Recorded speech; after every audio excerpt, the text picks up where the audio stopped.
Hello everyone, इस video में discuss करेंगे बेवरेजेस के बारे में। तो बेवरेजेस अगर हम बात करें कि एक टाइप के ड्रिंक्स होते हैं, लिक्विड्स होते हैं, लेकिन इनके अंदर क्या होता है, कुछ ना कुछ न्यूट्रिशनल वैल्यू भी होती है। तो दो टाइप के बेवरेजेस होते हैं, alcoholic and non alcoholic. Alcoholic में आते हैं वाइन, बियर, विस्की, रम, ये सब अल्कोहलिक होते हैं जिनके अंदर इथाइल अल्कोहल पाया जाता है। सेकंड आते हैं नॉन अल्कोहलिक, जिसके अंदर टी एंड कॉफी इंक्लूड होते हैं, जिनके बारे में हम आज की वीडियो में डिस्कस करेंगे। नॉन अल्कोहलिक बेवरेजेस यानी टी एंड कॉफी के बारे में। तो टी की अगर हम बात करें तो ये थेसी फैमिली से बिलोंग करती है एंड इसका बोटेनिकल नेम जो होता है ये होता है कैमिलिया साइनेसिस। वर्निकुलर नेम इसको चाय बोला जाता है। ओरिजिन डिस्ट्रीब्यूशन की अगर हम बात करें तो फर्स्टली ये ओरिजिनेट हुआ था चाइना से बाय एम्पर सैन न्यू। इसके बाद इंडिया के अंदर ये ब्रिटिश ईस्ट इंडिया कंपनी में वहां पे कल्टीवेट करना स्टार्ट किया गया और इसके सीड्स जो है चाइना से लेके आए गए थे, लेकिन ये सक्सेसफुल नहीं रहा। और ये जो कल्टीवेशन है टी का इंडिया के अंदर, ये सक्सेसफुल हुआ only after discovery of the indigenous Assam T plant. ठीक है, असम के जो टी प्लांट है उनकी डिस्कवरी के बाद ही टी इंडिया के अंदर सक्सेसफुली कल्टीवेट की जाने लगी।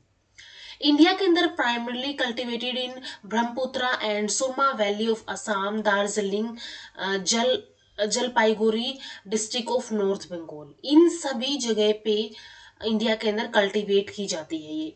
इसके अलावा mountain slopes of Nilgiris, Anamalai, Kerala, Karnataka, Ranchi, Kangra और कुमाऊं, इन सभी रीजन्स के अंदर भी टी को कल्टीवेट किया जाता है, टी प्लांट्स को यहाँ पे उगाया जाता है।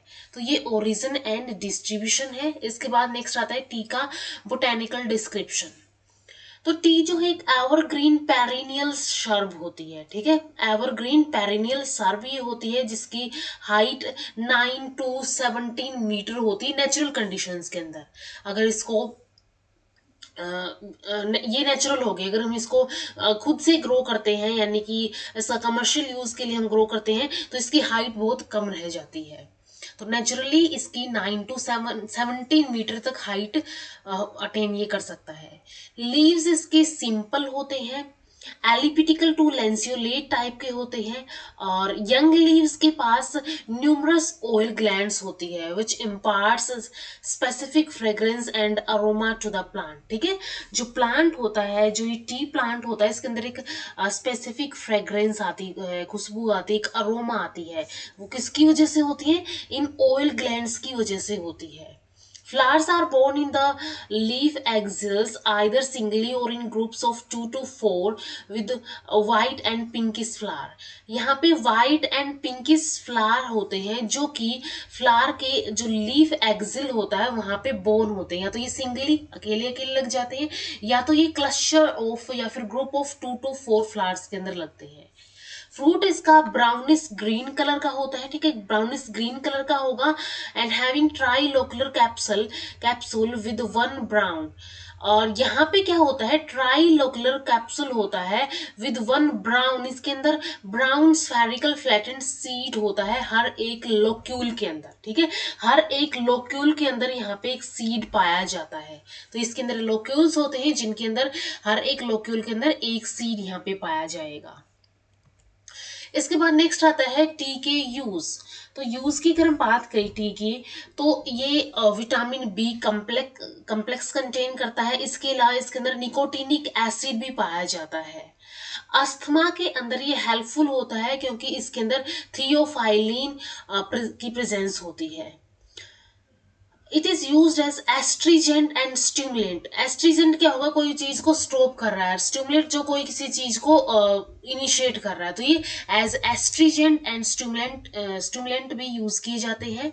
इसके अलावा ये एज डायरेटिक यूज किए जाते हैं। डायरेटिक का मीनिंग है कि ऐसे टाइप के हम बोल सकते हैं वाटर पिल्स होती हैं ये, जो कि बॉडी में से साल्ट को रिमूव करने का, ठीक है, बॉडी में से साल्ट को रिमूव करने का काम करती करता है, और किसके थ्रू करेगा, यूरिन के थ्रू रिमूव करने का काम करेगा। इसके अलावा ये नर्वाइन की तरह भी एक्ट करते हैं, कि एक टाइप की सेंट्रल नर्वस सिस्टम को इनिशिएट करने वाली ड्रग्स होती हैं। इसके अलावा इसके पास एंटी माइक्रोबियल, एंटी इन्फ्लामेटरी और एंटीऑक्सीडेंट प्रॉपर्टीज भी होती है। तो ये सभी यूज है यहाँ पे टी के। सेकेंड यहाँ पे आता है कॉफी, जो कि फैमिली रुबेसी से बिलोंग करता है, एंड इसका बोटेनिकल नेम कोफिया अरेबिका होता है। वर्नाकुलर नेम इसका कॉफी ही होता है।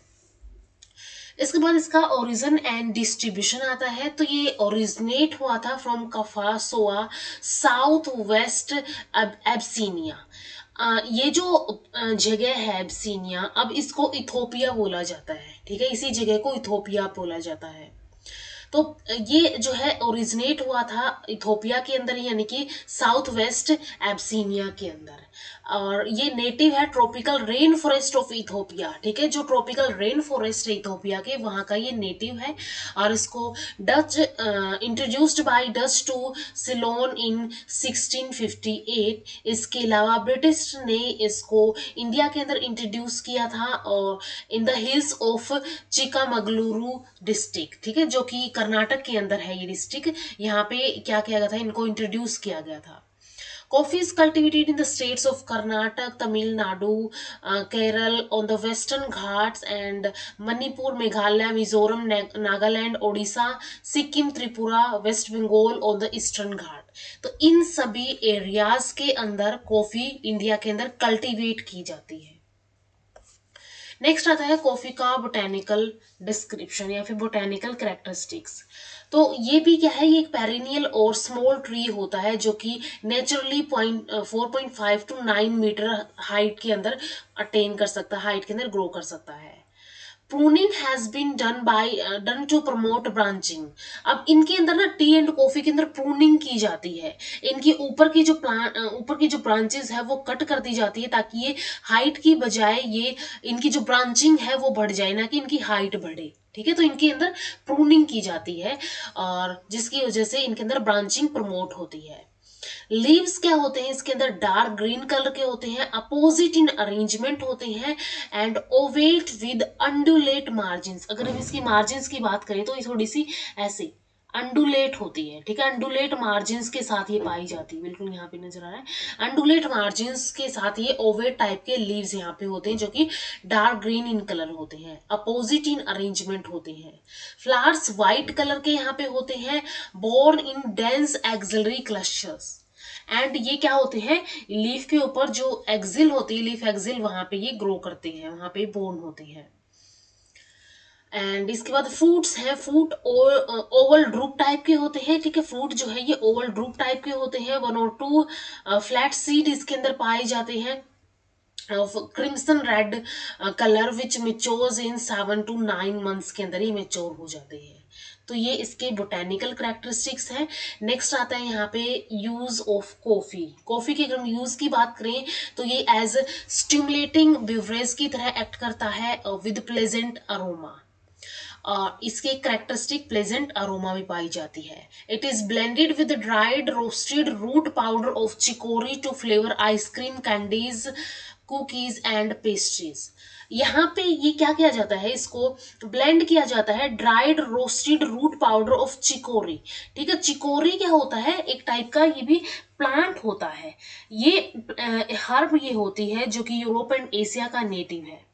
अब इसके अंदर इस चिकोरी क्या की जाती है, इसकी जो रूट्स होती हैं, रूट्स के अंदर इनुलिन पाया जाता है। इनुलिन एक स्टार्ची सब्सटेंस होता है, तो और इसके अलावा बीटा कैरोटीन के अंदर रिच होता है। तो इन रूट्स को क्या कर लिया जाता है, इन रूट्स को पाउडर बना के कॉफी के साथ ब्लेंड कर दिया जाता है, मिक्स कर दिया जाता है। क्योंकि ये जो चिकोरी है इसके अंदर कैफीन नहीं होता है, लेकिन इसका जो फ्लेवर है, इसका जो टेस्ट है वो कॉफी जैसा ही होता है। इसके अलावा it is used as central nervous system stimulant, ठीक है, सेंट्रल नर्वस सिस्टम के स्टिमुलेंट की तरह भी इसको यूज किया जाता है। कॉफी पल्प जो है कैटल फीड की तरह यूज की जाती है। इसके अलावा कॉफी की जो वुड है, ठीक है, वुड जो है कॉफी ट्री की, उसके साथ उससे बॉक्सेस भी बनते हैं। तो ये सभी यूजेस है यहाँ पे कॉफी के। तो ये दो बेवरेजेस जो कि नॉन एल्कोहलिक है, टी एंड कॉफी, इनके बारे में हमने यहाँ पे डिस्कस कर लिया है। तो इस वीडियो में इतना ही, मिलते हैं नेक्स्ट वीडियो में। वीडियो अगर हेल्पफुल लगी हो तो लाइक कीजिए, शेयर कीजिए अपने फ्रेंड्स के साथ, एंड चैनल को सब्सक्राइब कर लीजिए। Thank you so much.